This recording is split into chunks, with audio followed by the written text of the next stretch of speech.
নমস্কার বন্ধুরা, শুভ সকাল।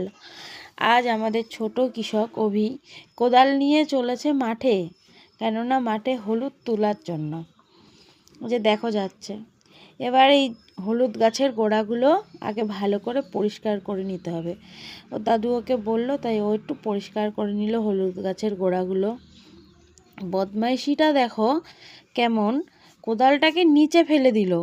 কি করতে হবে, যে ওখানে একটা ছোট্ট একটা ডোবা আছে না, ওই ডোবাটাকে যাতে একটু নামতে পারে সেই কারণে। এবার এই যে আস্তে আস্তে উঠছে বাবু, বদমাইশিটা আর কতটা করবে জানি না, তা উঠে আসছে। এবার কি করছে, ওর দাদু জায়গাটাও পরিষ্কার করলো না, দেখো দাদু করে দিল।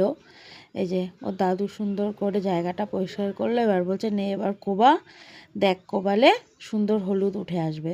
তাহলে জায়গাটাও পরিষ্কার হলো আর হলুদ গাছগুলো উঠে গেল। এই যে এবার কোদাল দিয়ে কুপিয়ে কুপিয়ে এই যে হলুদ নিল, উঠাতে পারলো হলুদটারে। আর একটু উঠাবে, এই যে আর একটু নিয়ে এই যে আর ওই যে হলুদ বেরিয়ে গেছে। তাতে খুব খুশি যে না, আমি কোদাল দিয়ে হলুদ তুলতে পারছি। এবার এই সমস্ত হলুদকে কি করবে, এক জায়গায় গোটো করে রাখবে।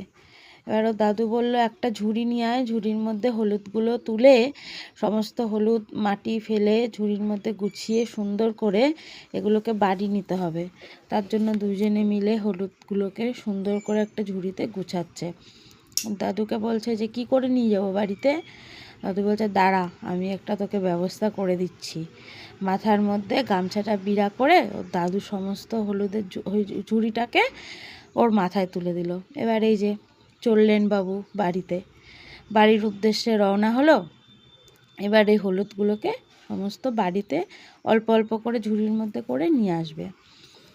তো বন্ধুরা দেখো, আমার ছেলে চলে এসেছে হলুদ নিয়ে বাড়িতে। এখন এই যে ফেললো। আমাদের এই ভিডিওটা আপনাদের যদি ভালো লেগে থাকে তাহলে প্লিজ একটা লাইক, শেয়ার, কমেন্ট এবং সাবস্ক্রাইব করে দেবেন। এই যে আমাদের সমস্ত হলুদ আনা হয়ে গেছে। ওকে, টাটা।